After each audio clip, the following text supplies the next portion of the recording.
Cool. So coming to you, not so live, but definitely on a wing and a prayer. This is the welcome to the inaugural gathering of the Northern Crime Syndicate. I say inaugural, we've got together a few times in various bars, but not collectively, expressly to do an event. So we should have been at Gateshead Library last week, in fact. But thanks to the elephant in the room that is the coronavirus, we are resorting to coming to you online instead. So Northern Crime Syndicate is a new gathering of northern-ish authors, northeast and northwest. I am your host for today, Robert Scragg, and I'm going to be joined, or I'm joined by 5 of my fellow Northern Crime Syndicate authors, who you'll see on screen now. So we're going to do a quick round robin so you can introduce yourselves all and tell us who you are, what you write, and I want one interesting fact about each of you, please. Preferably non-book related, but if you're stuck, go with whatever you want. So I'm going to pick purely because he's on my screen already. We're going to start with Trevor Wood. Hi, I'm Trevor Wood. To prove that looks can be deceptive, I'm the baby of the panel here, with my debut novel only out a week ago, In the Eye of the Storm. It's called The Man on the Street, and it's about a homeless man who sees a murder, but no one believes him. And I once hula danced on stage at a beauty contest in Florida. Did you win? I was dancing with the previous winner. I'm not going into any more detail than that. Sorry. So I'm just going to stick a pin in that for now. But I think for a future event, we can maybe hope to see some photos, because we might get onto this. But one of our number has shared some rather impressive photos on social media in the last 24 hours. But we'll come on to that. Yes, hide your face, Parker. Hide your face. Okay, coming next in order on my screen to Mr. Adam Peacock. Hello, I'm Adam. And my writing name is A.M. Peacock, which is my initials. And my first book, Open Grave, came out in September 2018. It's a detective series featuring DCI Jack Lambert, all set in and around the Northeast, specifically Newcastle. Book 1, serial killer on the loose, trying to navigate that. Jack's got a bit of a shady past, ran with a gang when he was younger, struggles to get away from that kind of life, and he has a lot of personal issues. Grave Intent, which was the second novel in the series, came out in July last year. So if Jack survives the first one, then he may appear in the second one. And this one, there is a seemingly obvious murder in terms of who did it at the very start, but it turns out to be anything but. So again, set in Newcastle. And I guess my interesting fact, I once sang and played guitar at a talent show at a Haven site when I was 15, and won a free holiday back in the October half term to go down with my family again, and I lost in the finals, but we don't talk about that. So you weren't the backing track for a hula dancer from the Newcastle upon Tyne, by any chance? No, but there was a strange man hula dancing around there, so that could have been Trevor, I guess. I heard that. I heard second prize was 2 weeks back there, Adam, wasn't it? Yeah. Cool. Moving swiftly on, Mr. Parker, our man in the Northwest. Hi. Thank you for having me. My name is Rob Parker. I am the author of the Ben Bracken thrillers, a host of which I've got there. Usually really happy guy. Write crime thrillers all the time. And I once was Romeo on stage in Sheffield. We've seen the photos. I'm hoping no one's seen those. At least that way the fact is somewhat. Oh, you guys have all seen them. Well, that's. Listen to you. I'm hoping no one's seen them. I just posted them on my Twitter feed, just for a bit of a private depository for my picture. It was really clever to not cast the good-looking guy as Romeo. I don't know why they. I know it was. I was cast against type. It was. Yeah, no, it's clever casting. Moving swiftly on. Do I remember any of the words? I remember the "I defy you stars" bit, and I think if you gave me a headwind or a head start, I'd remember something would kick in. I don't know, something might do. But again, we're talking about 14 years ago now. 13 years. I'm feeling a monologue coming on at one point. we are hoping for viewers and listeners to this, aren't we? Because I think there'll be a mass switch off if I start doing that. Viewers plural? Anyway, moving on swiftly, last but by no means least, the bottom in my little series of tiles, Judith. Yeah, hi, I'm Judith O'Reilly, and I've written 4 books, 2 of them memoirs, and then 2 of them action adventures. So this is my next book, which is out on April the 2nd. And as far as interesting things, I'm not sure I am that interesting. I had a regular book of the week. Is that interesting? My first book was the UK's fastest blog to book deal, but that was a while ago. I'm not even sure we have blogs anymore, apart from book blogs and specialist blogs, but there you go. Have you never run through a Whitfield or anything like that? No, I'm not that dull. And last but by no means least, I say my name is Robert Scragg. I am 3 books into my Porter and Style series, the new one, All That Is Buried, as you can see here. Detective thrillers set in London, which brings me, I guess, neatly on my interest in fact, before I make the unplanned segue into our questions. Interesting fact about me, I once played my tunes on my teeth for Donny Osmond on a game show on national TV. We are going to need more. We're going to need more on that, surely. Yeah, you can't leave it there. So that's just a teaser, mate. That's a teaser. Oh, okay. We'll save that one for a rainy day. And as I mentioned, while my books are set in London, I know the majority of you have got a northern flavour about yours. So wondering, what is it, if we look at how crime writing has evolved over the last couple of years in particular, you're starting to see things being slightly less London-centric in terms of books that are making it to market. I'm just interested in your thoughts as a bunch of northerners. Why do we think that is? What's changed? What's changed within the publishing industry, within the readership? I think there's a northern sensibility. And I don't know if it's partly to do with the landscape, be it urban or rural, but there's something very inspiring. I think about the north, both in terms of the sort of idea of, the true north or the magnetic north, that northerners are gritty, that there's something authentic and honest and sort of pure about the north, but it's hard. The people can be hard and yet soft underneath. The landscape can be hard and yet sort of stunningly beautiful. So I think you get a lot of dark and light, and then where you have light, you have shadows and people lurking in shadows. So I think there's something really inspiring in the same way as you had Scandi Noir, and there's something very similar in terms of the Scottish crime as well. But I think we do bring a particular quality to crime writing. I don't know what you guys think. I certainly agree. Yeah, I think, well, for me, it's funny you mentioned Scandi Noir, because I'm a big fan of that. And I love the Joe Nesbo, the Hangman Kell series, and stuff like that. And they were a huge influence on me when I started kind of writing crime. And I think that it was a mixture of that being an influence for me personally, and also just it was easier to write about something set in the Northeast because I lived there and it didn't involve as much research, and I'm a bit impatient in life generally. So I've kind of thought, right, if I know the area, I'll just use it. But I think Judith's absolutely right. And I think the setting, it's a huge part of kind of my books. I deliberately set them in winter. I try and make it bleak, hard, gritty, very grey. And that's a mixture of those kind of two things. I do think the North lends itself to that. It would be different if I was setting it in some kind of leafy shire.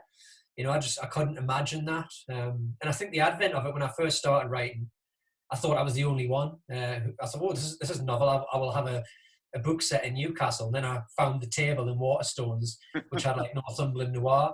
And so I wonder whether the likes of like Anne Cleves and Maury Hannah really kind of set a trend there as well. And the success of those authors has really led that genre to explode in many ways. Yeah, maybe. I think there's an energy as well about northern cities in particular that you can tap into in a crime novel a bit. There's always something going on. There's always people with plans and shady business going on in the background. Trevor, did you think about writing your book in London? No, not at all. Not at all. I don't really know London that well, so there are better placed people to do that, I think. But there was something, because I was writing about a homeless character, there was something about Newcastle that appealed to me, because there is so much going on. And I was trying to imagine what it would be like to be homeless in a place where everything around you is buzzing and people seem to be always rushing around and doing things. And you're kind of sitting there watching the world go by, if you like. So I like the contrast. And I've lived here for 30 years now, so I know the city pretty well. I mean, you can tell I'm not from up here originally, I think. But so it must be almost time to officially adopt you by now, is it? Yeah, I'm claiming adopted Geordie status has been bestowed on me now, I think. But yeah, I think I know it pretty well now. But I think I've heard Mari talk about it, and when you're an outsider, I think you have a slightly. I mean, you see all the great things about the city that maybe people who've been here their whole lives have got used to and have got a bit blasé about it. Whereas for me, it's still as fresh as when I came here, really. Yeah, I totally agree. I think I really like. Much like yourself there, Adam, I wrote about the North simply because I knew about it and it was home. And one of the things that I wanted to make sure I got right in my books was that if I got the detail right of the setting, I felt like I could get away with more in terms of the action and what went there. So if I grounded the book in realism that way, then I could get away with more fantastical elements and more creative license later on. That said, there are things that certainly looking at the London-centric nature of the publishing business, I can't talk too much about what I want to say, but I still think that there are elements of this that are still going on. I tried to get something, I sent something out to all the major publishers last year, and the universal thing that came back was, we love this, it's just set in the North and we can't touch it. One of the major publishers said to me, yeah, we publish this tomorrow, but it's set up in the North and we've already done one of them this year. Wow. So yeah, this definitely still is there, still happening. I understand though that the publishing industry though is making its attempts to step away from this and to diversify, as it were, but it's surprising to hear that, Rob, because I got tons of rejections, but one of the things even the rejections kind of said was that we really like the setting, that the settings are Yeah, it's a funny one, isn't it? And all our journeys as well will at times mirror each other's, but be different in different ways as well. And so much of this game is luck, isn't it? Anyway, who reads it on the day? And, it's right time, right place, right editor, exactly. Right agent reading your work. I think for me as well, there's just it feels like it's almost a fresher element of something that isn't London-centric, stereotypical detective, all that kind of stuff. He says, writing a series about detectives in London. Yeah, I'm interested in why you set yours then, where you did. It was circumstantial at the time, Judith, because I still have a day job, and I was working down in London, pretty much living there from kind of Sunday evening to Wednesday, sometimes Thursday every week. And I did that for about 18 months. And a big chunk of the first draft was done while I was down there. So those were the kind of the streets I was walking and the places I was seeing.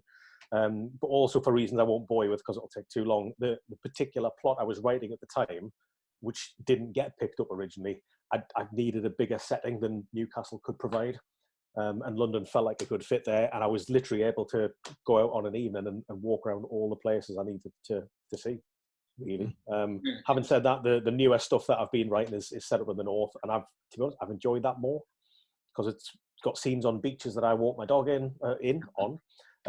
Cafes that I've sat and had a coffee in. I've written one scene set in a particular cafe while I was sat in that cafe having a cuppa, and there's just something quite satisfying about that, I think, for me.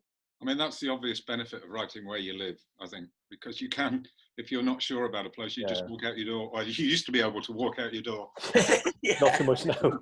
Just go and have a look at it. I mean, I wandered around Newcastle with a camera and went to all the places I was writing about and took photos just in case there were things I hadn't noticed as I'm looking around, Out of interest, there's a bit of a sidestep from location. When you've been writing out at particular locations, question for all of you, have you been picked up by any of your readers to say, that pub doesn't exist on that street corner, or you've changed this village completely?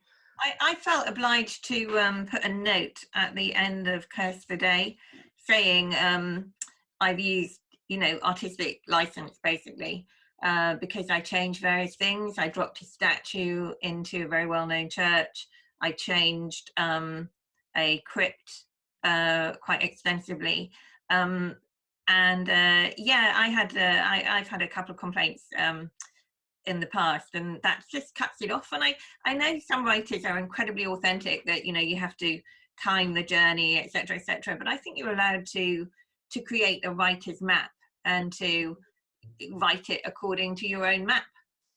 I think that's true. My favourite review so far just said excellent toon geography, which I was very, very proud of. He didn't need to say anything else. That's going on the back of the book, I think. I love that. Quite a few places. I mean, I kept it reasonably realistic, but when I did an early draft of Open Grave, there was a couple of pubs that I'd named, and I used it in like a disparaging way, just to kind of see how rough they were, and the kind of, I suppose, the stereotype, the kind of people you imagine that would maybe go there, and I thought, certain areas and stuff like that, and streets and whatnot. And then I posed the question to like an online author group that, my publisher, Bloodhound, all the authors come together online. And they were saying, sometimes you'll get, and somebody just put a thought in my head about how they knew of an author who had a death threat from a gangster, and I think it was Whitby. And I thought, I don't want to get any like death threats from anybody, or like I don't want to offend anybody. So I did sort of anonymize and just make up pub names and stuff like that. And to be honest, some of the club and pub scenes, I've based it on my going out in Newcastle in sort of 2008, and things change so often. I've just used some of the common names that you would hear, but just totally change it up. And I'm very honest about that, because if unless I'm perfect, it's kind of the total other way. I'm willing to accept, I've just made stuff up. Yeah. But if I say that it's all realistic, somebody will find something, and I can't be bothered. It's amazing how many people will pick up on any tiny little fault that's in the book. I've got a couple of bits in mine where my detective Jake Porter drives to Tesco for some shopping and then walks back out and walks home. And someone picked me up on that and said, well, hang on, he drove there. Did he just leave his car in the car park? And I've just forgotten that he'd driven there. But that, I got past my 3 drafts that got past my agent. God knows how many drafts past my editor as well, past my proofreading of the page proofs. So it just goes to show how particular people can be. And it's great that they read it with as much. Word blind, yeah. Robert, I want to know, with you writing about the Northwest. Yeah. How is that different? How would you sum up the Northwest then? Because we've got a sort of broad understanding of Newcastle and the Northeast and Northumberland, and we've got a working understanding of what that means. But I mean, you come to it from a different place. So sum it up for us, like Manchester and the Northwest. Yeah, I think I think so much of it will mirror what it is that you're saying there. I mean, I'm exactly the same. I work out, with the locations that I'm talking about, they'll all be real places in here, but I look at them and look at what they're doing in the story. And if, like, say, for example, you're talking, Adam, about a pub, if the odours are dead shady in the story, I'll invent a pub name for them. It'll still be the same building, but it won't be that pub, so they're off the hook. They can't come back to me and get upset about that. And it's the same. So I'll ask that about all sorts of, and estates as well. Like, am I being disparaging or negative? If I am, then right, I'll change the name of it. Most people, though, they'll know where I'm talking about or what I'm talking about, if you know the area.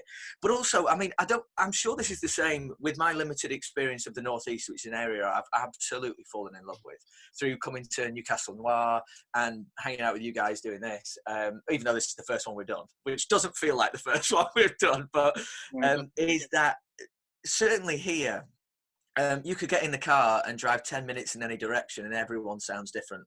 And they've got a totally different way of life. And certainly you could pull that out and extrapolate slightly to, I live in Warrington, and you've got 15 miles that way is Liverpool and 15 miles that way is Manchester. And they just couldn't be more apart, even right down to historical industries that they were involved with, ports and textiles, that kind of stuff. And I just find that 30-minute drive to go from 2 different ways of life fascinating. And I'm sure it's the same, in the Northeast as well, to an extent. Yeah. I mean, Judith, with yours, because yours is up and down the country a bit, isn't it? The killing state. So what was that a challenge for you? How did you go about kind of? Yeah, it was. And the Curse of the Day I've kept to London. The plot required me to do this. But as I say, I do find the sort of North really inspiring. In fact, I was saying yesterday on some Q&A thing, I mean, my main character is actually called North. Yeah. My first book was, you know, called Wife in the North. So yeah, but there, you know, you do have an advantage if you keep it in one place, if you keep it tight, I think, because it's that sort of cauldron thing, it's that crucible.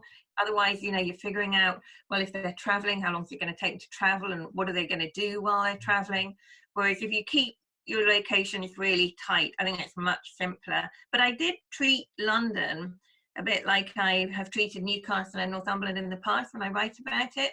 I pick the places that I love, and that are special, like the British Museum, or King's Cross with all the tech stuff going on.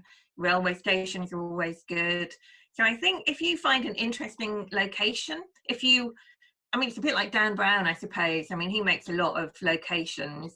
Then I think the plot itself is easier because you've already got something of interest. Whatever else is going on, if you've got something interesting and powerful that carries a message with it in terms of location, you're already halfway there. I think for me as well, bringing the location to life, kind of it. As a reader, I'm very visual. I'm kind of in there in the scene. So the more you bring your setting and your location to life, for me, that really kind of sucks me in. And if I think back to before I got my first book deal as well, I think the thing that really made a difference for me was I used a manuscript assessment service, and one of the things they really picked out was turn your location and your setting into a character in its own right. I think that's really strong, Rob. I'm dedicated to doing that, I think. I mean, I kept everything real. Everything is named. I did an interview with a journalist from the Evening Chronicle the other day, and he thought it was quite funny because it's quite disparaging about a journalist who works for the Evening Chronicle. And I was a bit, I was curious about how they would take that, but actually he just thought it was quite funny. And people do spot stuff. My book is set in the past a little bit, 2012. And I don't know if you know the Free Trade pub in Newcastle, but they famously had a cat that was always sitting on the stools and in the bar, and they called it Craig David. And I just made a passing reference to a big cat sitting in the windowsill of the Free Trade as somebody walked past it.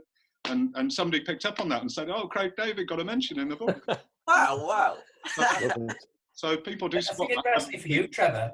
Like, what I find really interesting about your book as well is that, because it really is a character in the setting, but because of your protagonist and his life and what's gone on for him, because it's so unusual, because you don't usually read that, the way he views the city around him is different to how other protagonists would, like how my detective would and stuff. And I think that's interesting because it's a totally different experience from somebody who's homeless and has that background to him. You know? Yeah, there's a brilliant there's a map online. If you Google just homeless map Newcastle, you'll see it. But an artist went around talking to all the homeless people around the city and drew up an artist version of Newcastle.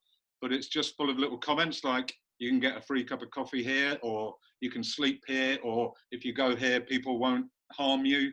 So it was a completely different perspective. And that was one of the first things I looked at really when I was writing the book. Gave me a lot of really good ideas about which settings to use. Yeah, it's fascinating. So I'm curious, bouncing off on a bit of a tangent from setting. So I mentioned about my kind of like light bulb moment about getting this manuscript assessment done. I think that really was a game changer for me and the feedback I got. I'm just curious because we're all still relatively new to the whole crime writing game. Whether any of you had a kind of a similar, whether it be flash of inspiration, kind of a mentor to help you out, or whether there was something that kind of helped you make that step change from wannabe published author to actually published author.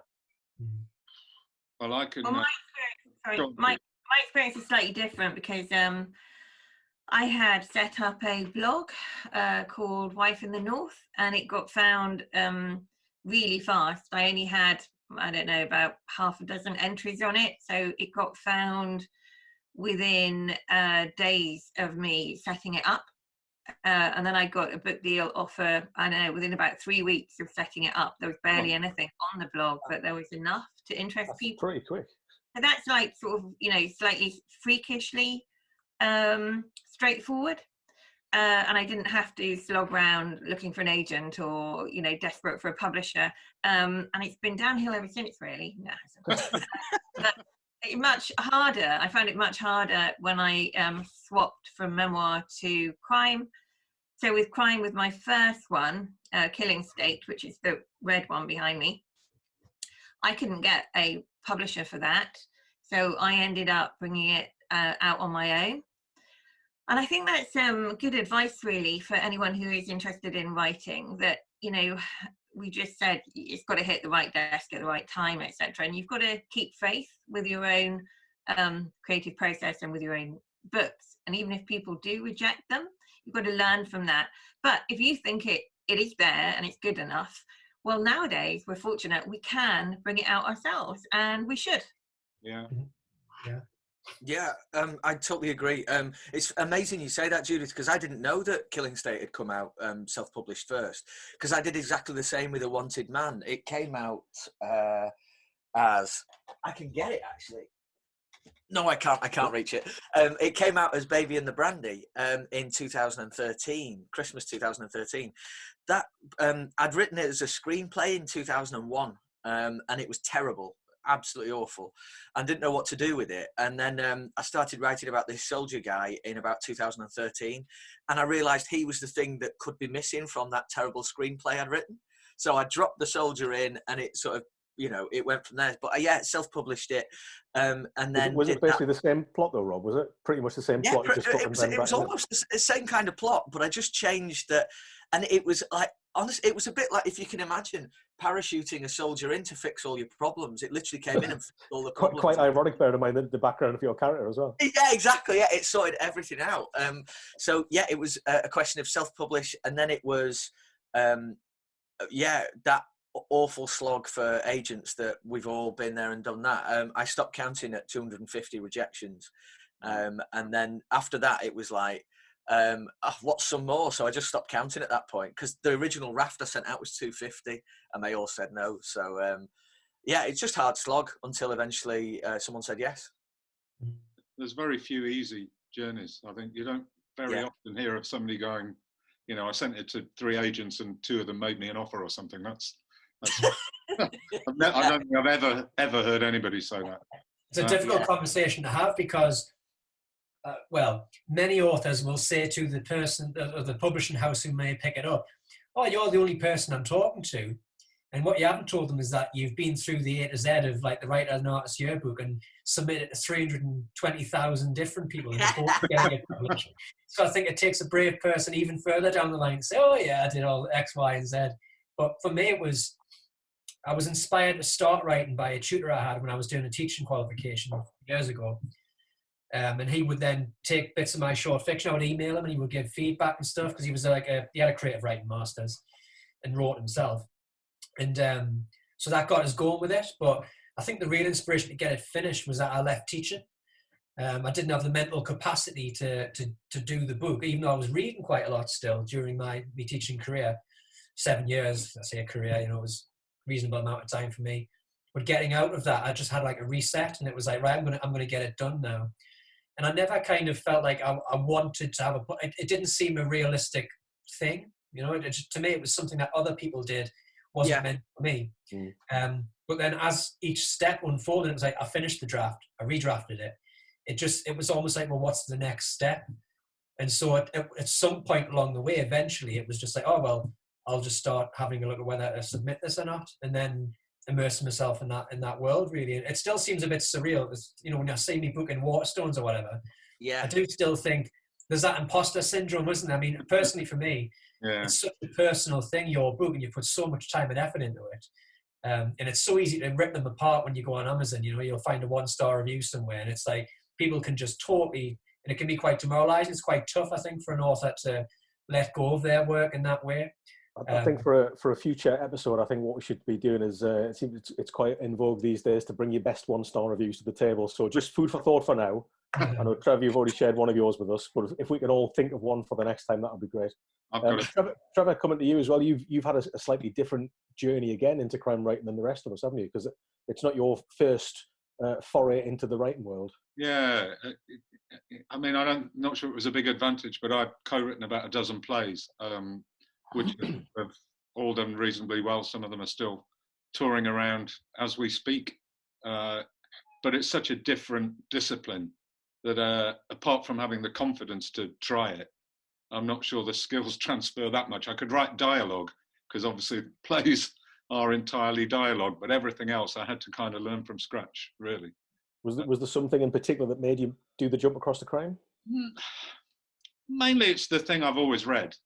And putting plays on was getting more and more difficult. It's very expensive to get plays on, and theatres don't like to take chances on new work if they don't have to. And with them getting less and less money, with the arts funding being cut back all the time, it was getting harder and harder to get them out there. So we had a bit of a break. We felt a bit like self-publishing. Our last play, we self-produced it. And it was very successful, and we actually made some money on it, which is pretty unusual. But I spent 12 months auditioning, marketing, and not writing at all. And I didn't want to do that again. So I decided to try something different. But my big break really was I did the MA at UEA, the first crime writing one. And that was pretty important for my journey, really. Kind of it didn't quite open doors, but it got me kind of standing outside them, knocking, with the hope that they might open them. But I still, like Rob, I've got hundreds of rejections or no responses to. I was going to say that's quite often the way, isn't it? Yeah. You just don't get anything back. Yeah, so I got nothing for a very long time. I was very lucky that UEA published an anthology at the end of the course where they put 10,000 words of everybody's book into a little book, and they have a launch party for it. And it gave us a way to say to agents, would you, we're holding this launch, will you come?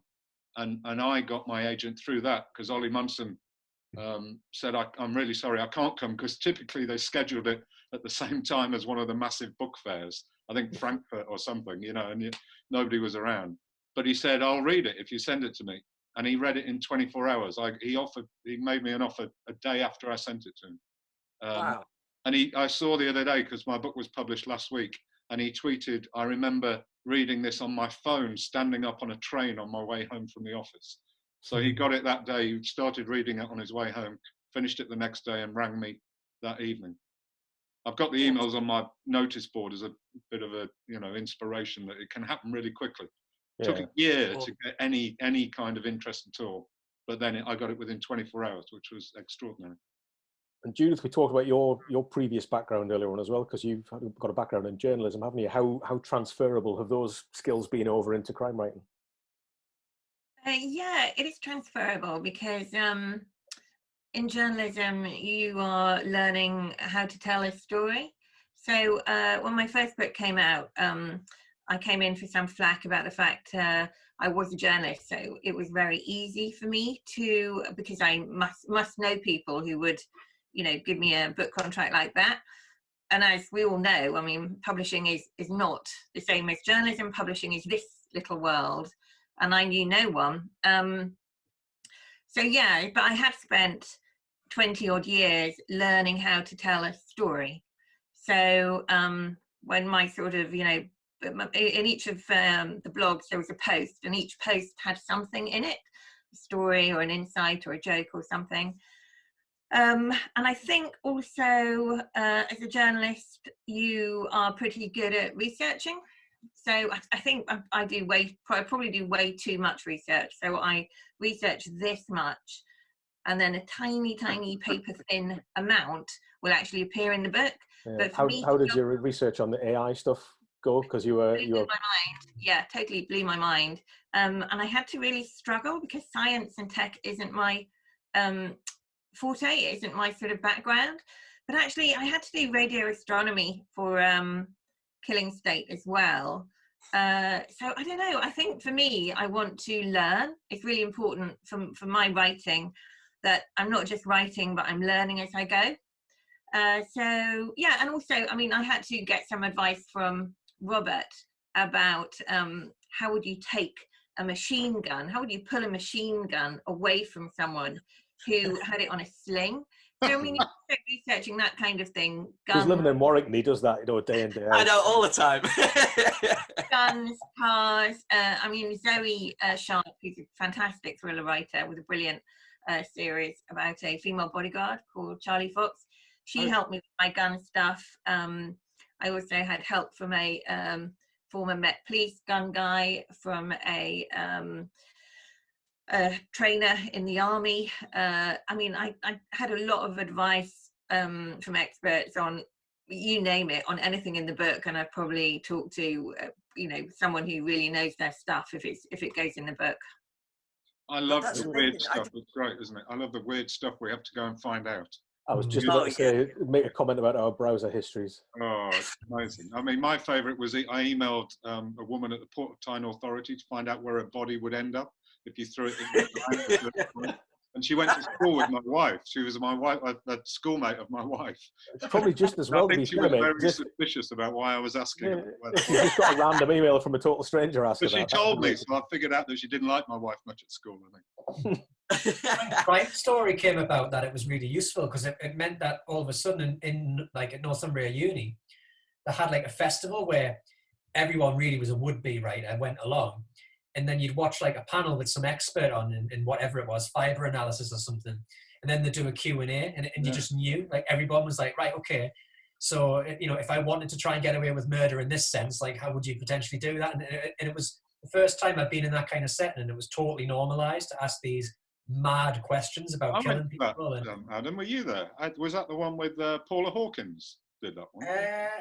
The one when I was there, it had what's he called? Erwin James, the guy that had done Time for Murder. No, it was the same one. He was on a panel there, and that was amazing to see. The reformed character on the. And I remember Anne Cleeves was there and stuff like that. So I was at that particular one. It was long before it was published, but just getting information from these like analysts and experts about how you would get away with certain things, and it was just funny being surrounded by people who had such specific questions that was clearly for their own writing. So speaking of getting away with stuff, I saw someone tweeting the other day saying that because of everything that's happening at the moment with COVID-19, all these changes are coming in terms of process, and now funeral directors will be able to sign off death certificates. It doesn't have to be a doctor. Yeah. And someone was saying if there was ever a time to bump someone off, and there wouldn't be as much due process and checks and all that kind of stuff, now would be it. So there are going to be 50 novels about serial killers running rife during this period. Yeah, I want to know, do people think that what we're going through we will end up with a whole load of COVID-19 books? Do you think people are being inspired? Yeah, do you think I think people reading or writing? I think I read that obviously we're all quite active on social media, but I saw one of the editors that I think a number of us people follow had said that this was 3 weeks ago that she'd already received her first COVID-19 related submission. Wow. I've also seen another editor saying, please don't write COVID-19 related books because there will be so many of them out there. And actually, when all this is done and dusted, however it shapes out, people are going to want to try and forget about it and just move on. I think so, yeah. I'm in a debut group with about 40 other writers on social media. And a lot of those whose books are coming out, say, in the autumn, are really worried now because their books are set now. They're set during 2020. And of course, there's no mention of any of this. And they're thinking, people are just going to think, what were they doing? Have they missed it? So I'm glad my book is set in 2012 and the sequel will be 2013. So I don't have to deal with any of this for quite a while, which I'm quite happy about, actually, because it's very tricky, I think. Yeah, so thinking that through, any book that doesn't mention COVID-19 in 2020 is going to be classed as the new dystopian, isn't it? Kind of in this weird world where people could get public transport and like go to bars and stuff. It's very tricky. I'm all right. Yeah. No, go on, Judith. Well, I'm all right because mine's set in 2018, but mine is in current day. It's this world, but it is very slightly different. So I can run my series without mentioning it. Yeah, I think that's right, Judith. I find that amazing, actually, that you were saying a moment ago that it's all research, because something that has always struck me of the two books, the two North books, was the strength of the science. I assume that was your background, and then it just I love that. It's amazing. We're all fakers, aren't we? It's so good. Hey, fake it till you make it. Yeah, it's absolutely brilliant. Because I had no idea. And I feel the same way about, all the other things. So at the minute, I'm like, I'm desperate to get off this call, to be honest, because I've got 50 pages left of Cursed a Day of yours, Judith, and I've got an hour left of your audiobook, Adam, of Open Grave. So I'm like, I've got to get off here and go and finish these books now. And I've got Cursed a Day on the top of my reading pile, and Rob Scragg's book is second on my reading pile. So. There you go. You see, we've got each other's backs as well. Yeah, absolutely. This is my next one. Oh wow! Oh. You've got a paperback. I've never seen it. With the with what? You've never seen it. I've never seen the paperback. No, I've got the old. Wow, it looks nice. How have you never seen it? Because my publishers rebranded. So I've never seen. What does it say on the side? Does it say Loon Books? It says, really rubbish, don't buy this book. Is that a quote from Trevor Wood? On the back. What do you mean? Where on the back? Where? Who does it say it's published by? On the spine. Well, it doesn't say anything there. But at the back, there's like a... right.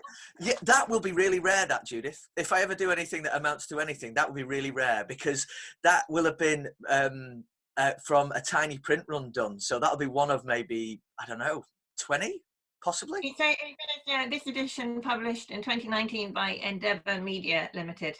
Wow. That's amazing. Get it signed, Judith. Get it signed. Well, thank you, Judith. Guys, just conscious of time. Couple other quick things I'm really curious about. We've touched on the whole COVID-19 thing. I'm just curious as to what effect that is having on your writing routines, whether it's been disruptive, whether being closeted in the house has really focused you. What's different in terms of your day-to-day writing routine? Saying to somebody yesterday, I've been writing full-time for 20 odd years now with the plays before this, and my week-to-week activity is working from home, going for an occasional jog, and doing the shopping. So literally very little has changed for me at all, apart from my wife is now in the house, 24/7, which is annoying because it's my office really, and I just want her out there. I think she heard that.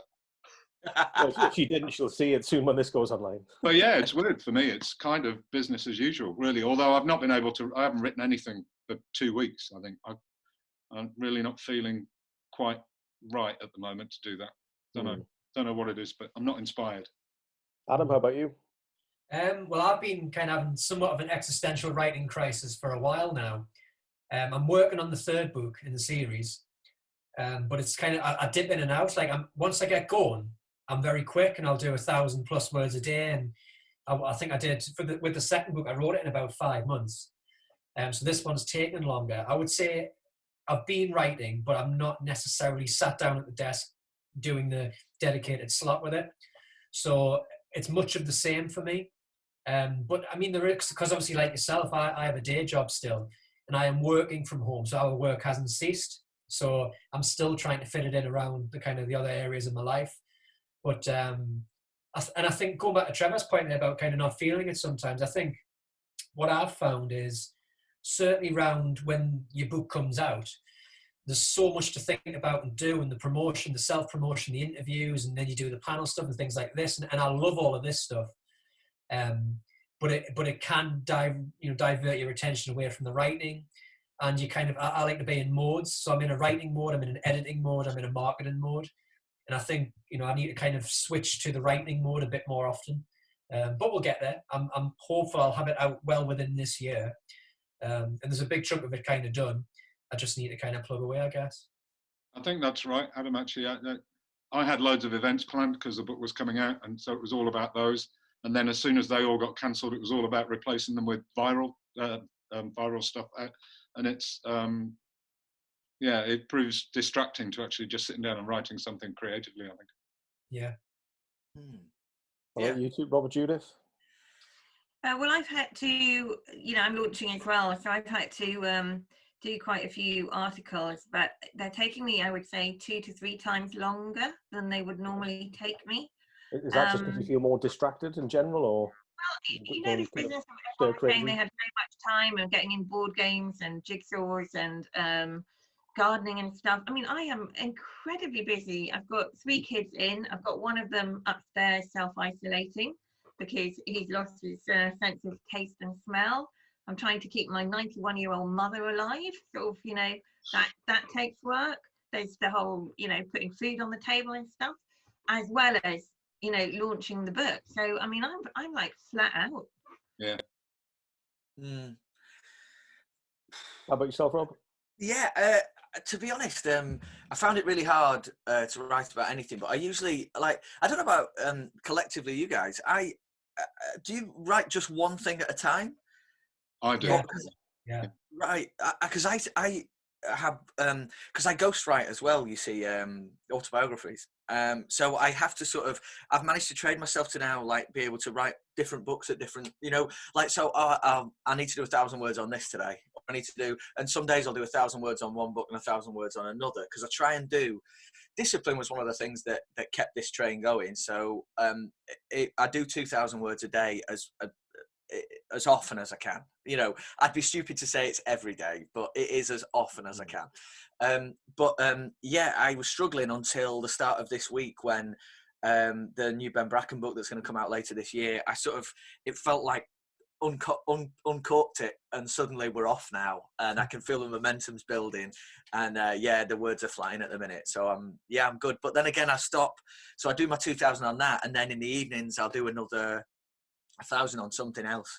But the only change that's really happened is that because like Trevor, yourself, like working at home here, is now there's 3 kids, just 3 very young kids involved all the time, and I'm amazed I've got through this without having to go and do something. Absolutely amazed. I've been sat on conference call for the day job last week, and then every now and again you can just hear the echoes coming up the stairs of daddy. Daddy. Daddy. to the point where there's a couple of times my wife's just brought him in, and he just comes and sits on my knee and just watches the screen. Oh. Given I haven't got any kids, I'd be really freaked out if I heard that. All I've got to put up with him. My daughter's in Vancouver, but I don't know if you could hear, for about the last half an hour, my cat has been scratching at the door and yowling to come in the room. Really? So, yeah, when we play this back, you might hear some very strange noises behind me. Right, so I think we're almost up at the hour mark, actually, which is a bit longer than we were going to go for, but it's flowed quite nicely there. So a couple of little things to wrap up. So as the host, what we'd agreed was every time one of us hosts, we're going to read out a couple of pages. So I'm going to give you a couple of pages from this one. And I thought just before we do, it's worth just giving a couple of shout outs, because I know we've got an event coming up collectively on Friday the 10th of April as part of the Stay at Home Festival. So if you have a look on Facebook and search for Stay at Home Festival, you'll find the details there. Friday the 10th at 12 noon. And Trevor, I don't know if you want to give a bit of a shout out to the People's Kitchen as well. I know you do a lot of work with them. Yeah, I'm still working there on Tuesday afternoons. We've lost a lot of our volunteers because a lot of them were over 70, so they've been advised to stay away.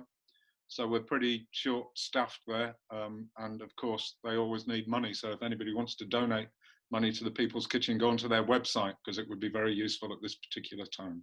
Thank you. Cool. Right, without further ado, I'm going to launch in because we're nearly at the hour. So this is from All That's Buried, which is my my third and latest.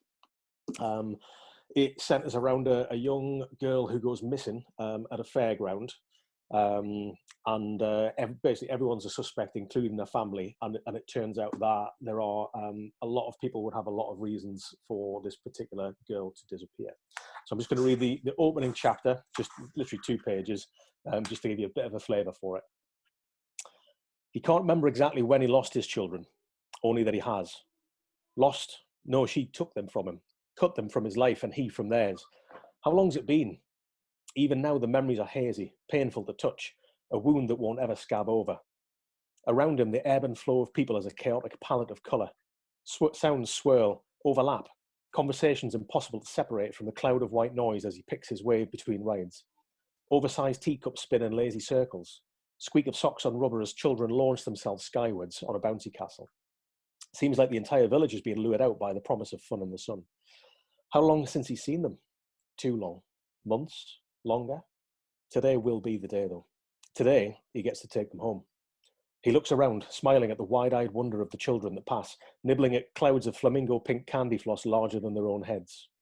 Rows of stalls plug the gaps between rides, Hookah Duck, Tin Can Alley, and a dozen more like them, all promising prizes for those willing to part with pocket money. Behind these, the woods press up against the back of the stalls and tents, stretching back half a mile, maybe more. Up ahead, he sees her. Breath catches in his throat. Could it be? Is it? The blonde ponytail is a carbon copy of the one in his memories. She's peering over a counter watching tiny plastic horses race towards the finish line, calling for number 4 to hurry up. No sign of her brother or her mum, though. What to do? Wait and greet them together? He's more nervous than he thought he'd be. Stands for a full minute, frozen by indecision as the next race runs. This time she doesn't hand over any money. Instead, she spins away, looking left and right. Maybe she's lost them. There's a bounce to her step that seems to keep time with his heart. He'll follow her to them. They'll turn, they'll see him, smile. Both kids will come running towards him, clamping to him like barnacles on a rock. She'll see how much they love him. Might even still have feelings for him herself. Maybe enough to paper over the cracks. He can't even remember what they argued about, just that it was his fault, his mistake to make right. Her head is down now, bowed over a phone as she walks. He doesn't even remember her owning one. Since when she'd been allowed that? He'll speak to her mother when the time is right, but not today though. No disagreements today. He frowns as she pauses to take a picture, a selfie judging by the way she's angling at it. And after that, some furious tapping on her screen, sending a picture to a friend maybe. She angles left, around the corner, out of view, and behind the tent flaps. He picks up his pace so as not to lose her. Hustling round the corner, she's nowhere to be seen. Maybe she's gone behind, and he turns left again, almost bumping into her where she stands, phone held at arm's length like she's about to take another picture. Eyes blue as sapphires stare up at him, and a lump forms in his throat, corners of his eyes prickling. His baby girl, his little princess. He goes to speak, lips parting, but it's as if he's slipped into neutral and nothing comes out. It's her who breaks the spell. Are you okay? She asks. Her voice is like a splash of cold water snapping him out of his trance. I am now, he nods. Are you lost? He shakes his head, feeling the beginnings of a smile tug at his mouth. No, I was just looking for you and your brother. Why? She asks, a concertina of tiny creases on her forehead. What do you mean, why? He says. I've come to take you home. I can't go home with you. Mum says I shouldn't talk to strangers. I'm not a stranger though, Marie, am I? I'm your dad. My name's not Marie, and you're not my dad. The end. Love that. I love it. There you go. So that is almost bang on the hour. So thank you very much for joining us. We're going to be putting out a few more of these sessions. Feel free to comment and let us know how often you'd like to see these, be it daily, weekly, monthly, or please stay off the internet for the rest of your writing careers, people. Let us know, and equally if there's any topics, any questions, stick them in the comments. We'll try and weave as many of them in as we can to the next one. Yeah, any final thoughts, ladies and gents, before we sign off? No, Do we want to plug any of the Twitter stuff? Yeah, we're on Twitter. Thanks to the lovely Dan Stubbins, who's helping us out with our Twitter account and the Northern Crime Syndicate. And you can also so you can follow us on Twitter, and you can also find us on Facebook as the Northern Crime Syndicate and follow us on there as well. All the future events will be on there, the virtual ones and the real ones when they start up again. So follow us on there, and we hope to see you all at a virtual or a real event soon. Perfect. Cheers, everyone. Bye for now. See you later. See you.